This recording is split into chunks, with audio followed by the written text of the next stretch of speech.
What's up guys, welcome back to Troy Theory. Today I'm going to run through 4 or 5 different reasons why Tesla is the best well-suited automaker to last through either a recession or a downturn in automotive demand. So number 1, even if there's lower demand, history has told us that innovative companies are the best to survive. And not just survive in terms of growth, but survive in terms of market share. Even though sales are going to be hit hard, as Kathy Wood said recently on CNBC, is that electric vehicles are the secular growth in the automotive industry, and Tesla is leading that charge, so she still has full confidence in their ability to survive and grow and learn from this experience. Another point people can look to is the lower oil prices. One would think that lower oil would mean less demand for electric cars because it takes away some of the economic reasons people go electric. However, even with lower oil prices, electric is still simply cheaper over a long period of time. Over 5 or 10 years, you're still simply going to be spending less, whether it's gas, maintenance, oil changes, filter changes, gaskets, you name it. None of that happens on an electric vehicle. That's just one reason. Another reason people go electric, and more especially go Tesla, is much more than just saving. You have the technology, you have autopilot, self-driving, you have unrivaled infotainment, games, Netflix, HBO, you have infotainment, connectivity, apps connecting your car, controlling your car remotely, driving your car with your phone, safety, the lowest likelihood of injury of occupants of any car ever tested.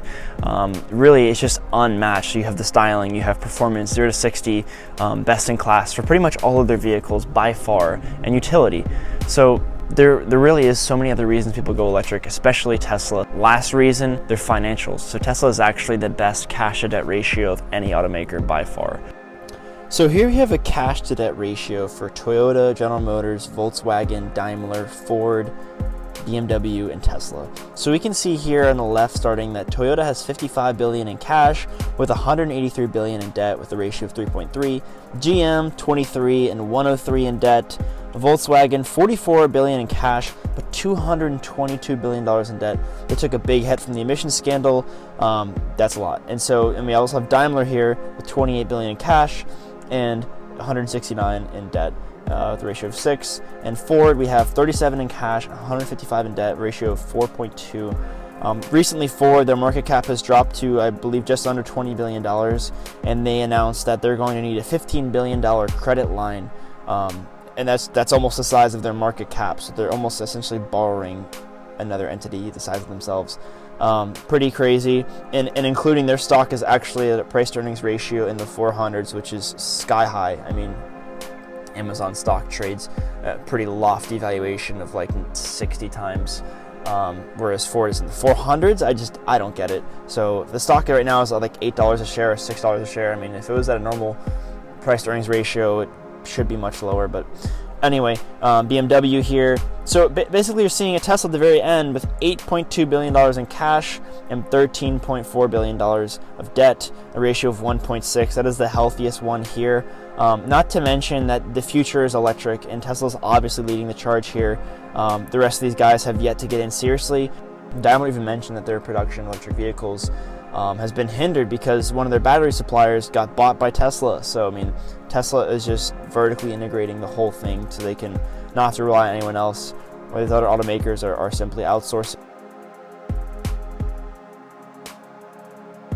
It's not going to be cheap to stay afloat. It's not going to be cheap for a large internal combustion engine maker to shift to electric, especially when their cash is down and when demand is lowering. It's going to be very, very difficult for these automakers to transition, as well as supporting all of their dealerships.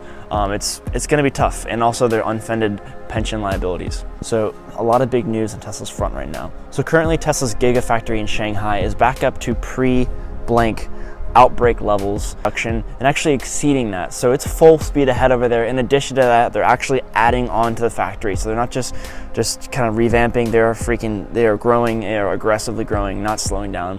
In addition to that, we have Tesla Berlin, that's going full speed ahead.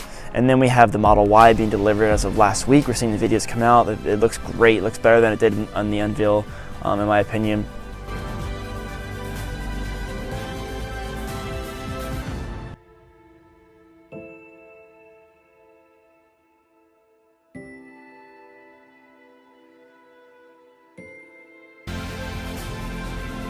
And we have the new announcement of a US factory for the Cybertruck and the Model Y. Somewhere in central US, could be Austin, Nashville, Denver, Tulsa, Oklahoma.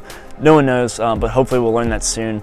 And then we have the Cybertruck, the Roadster, the Semi, and the Solar. Tesla New York has actually reached 1,000 roofs per week production for solar roof. This is huge. This is something that's missed in a lot of Tesla videos and analysis, is that it's an energy company. It's going to be very big and very important. People are really underestimating the fact that it will be simply cheaper to build a roof with solar glass roof than a simple roof. It's going to be amazing. In addition to that, we have Battery Day coming up. So Project Roadrunner, Tesla recently acquired High-Bar Systems as well as Maxwell Technologies. So these two companies specialize in dry electrode technology as well as solid-state batteries. So I'm extremely excited to see how these all fold into the Tesla plan. So you're going to have energy production with the renewable energy storage in the batteries and the vehicles, and energy consumption in the cars. One arc, all under Tesla, vertically integrated, from battery production to module assembling to cars. It's amazing. So this system is getting ramped up, and now that Tesla is expanding in more areas, they're becoming more resilient. They're not as centralized in just Fremont, California. They're gonna have Shanghai, Berlin, Central US, Fremont.